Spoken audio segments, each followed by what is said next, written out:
దేవుడు గుడిలో భక్తి గుండెల్లో ఉండాలి. బీజేపీ అనుకుంటున్నట్టు పోలింగ్ డబ్బాల్లో కాదు. సీఎం రేవంత్, ప్రధాని మోడీ ప్రజల మధ్య విద్వేషాలను రెచ్చగొడుతున్నారు. ఓటమి భయంతోనే ఇండియా కూటమిపై ఇష్టం వచ్చినట్టు మాట్లాడుతున్నారు. ఏనాడు ఒకరి ఆస్తిని లాక్కొని ఇంకొకరికి కాంగ్రెస్ ఇయ్యలేదు. వరి వేస్తే ఉరే అన్న కేసీఆర్ కు రైతులు రాజకీయాలు అగ్గం చేసిండ్రు. బీజేపీకి అదే రీతిలో బుద్ధి చెప్పాల్సిన టైం వచ్చింది. నేను హిందువుగా పుట్టినందుకు గర్విస్తా, ఇతర మతాలను గౌరవిస్తా. సెప్టెంబర్ 17లోగా నిజాం షుగర్ ఫ్యాక్టరీలు ఓపెన్ చేస్తాం. తుమ్మిడిహెట్టి వద్ద ప్రాజెక్టు కడతాం. దానికి అంబేద్కర్ పేరు పెడతాం. ఆదిలాబాద్, నిజామాబాద్, చెవెల్లా ఎన్నికల సభల్లో CM Revanth Reddy. So BJP అనుకుంటున్నట్టుగా దేవుడు గుడిలో ఉండాలి, భక్తి గుండెల్లో ఉండాలి. ఓట్ల డబ్బకాడ బాబాసాహెబ్ అంబేద్కర్ ఒక మాట చెప్తాడు, మీకు బాగా గుర్తుపెట్టుకోరు. నీవు ప్రభుత్వాన్ని ప్రశ్నించలేనప్పుడు, ఎదురించలేనప్పుడు, నేరుగా ఎదురించలేనప్పుడు, నేరుగా ప్రశ్నించలేనప్పుడు కనీసం సాటుకు పోయి అయినా ఓటుతో శిక్షించమని చెప్పిండు. ఓటు గావిలువ. ఓటు కాడికి కూడా మనం ఊదుబత్తీలు అగరబత్తీలు తీసుకుపోయి గంట కొడితే అంటే మన ఇబ్బంది కలుగుతుంది.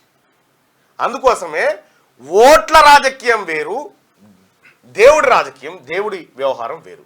కాబట్టి దీని రెండింటిని మిళితం చేసి మనం ఓట్ల వ్యవహారంలో పాల్గొంటే మోసపోతాం. ప్రజల మధ్య విద్వేషాలను ప్రధాని నరేంద్ర మోడీ రెచ్చగొడుతున్నారని, ఆయనకు ఓటమి భయం పట్టుకుందని సీఎం రేవంత్ రెడ్డి అన్నారు. కేంద్రంలో ఇండియా కూటమి అధికారంలోకి వస్తే హిందువుల ఆస్తులు గుంజుకొని ముస్లింల కట్టబెడతారని ప్రధాని హోదాలోని మోదీ రెచ్చగొడుతున్నారు. వరి వేస్తే ఉరేనని రైతులను భయపెట్టిన కేసీఆర్ కు మొన్న అసెంబ్లీ ఎన్నికల్లో ప్రజలంతా రాజకీయ లగ్గం చేశారు. రాజకీయంగా మళ్ళీ మొలవకుండా 100 మీటర్ల లోతు పాతి సిమెంట్ కాంక్రీట్ తో సమాధి కట్టిండ్రు. ప్రజల్లో విద్వేషాలు రెచ్చగొట్టి పొలిటికల్ బిజినెస్ చేస్తున్న బీజేపీకి అదే రీతిలో బుద్ధి చెప్పాల్సిన టైం వచ్చింది అని ఆయన అన్నారు. సోమవారం ఆదిలాబాద్, నిజామాబాద్, మేడ్చల్ జిల్లా తూంకుంటలో నిర్వహించిన కాంగ్రెస్ ఎన్నికల ప్రచార సభలో సీఎం రేవంత్ రెడ్డి మాట్లాడారు. దేవుడి గుడిలో ఉండాలి, భక్తి గుండెల్లో ఉండాలి, కానీ బీజేపీ అనుకుంటున్నట్టు పోలింగ్ బూత్ డబ్బాల్లో కాదు. బీజేపీ నేతల రాజకీయ వ్యాపారాన్ని ప్రజలు గమనిస్తున్నారు. నేను హిందువుగా పుట్టినందుకు గర్విస్తా, ఇతర అన్ని మతాలను, వారి సాంప్రదాయాలను గౌరవిస్తా అని చెప్పి ఆయన నిన్న ఎన్నికల ప్రచార సభల్లో చెప్పిండు. ఆదిలాబాద్ బహిరంగ సభలో మాట్లాడుతున్న ముఖ్యమంత్రి రేవంత్ రెడ్డి అంటూ, ఇది ఆదివాసులు కట్టుకునేటువంటి ఓ పగిడి గొండు.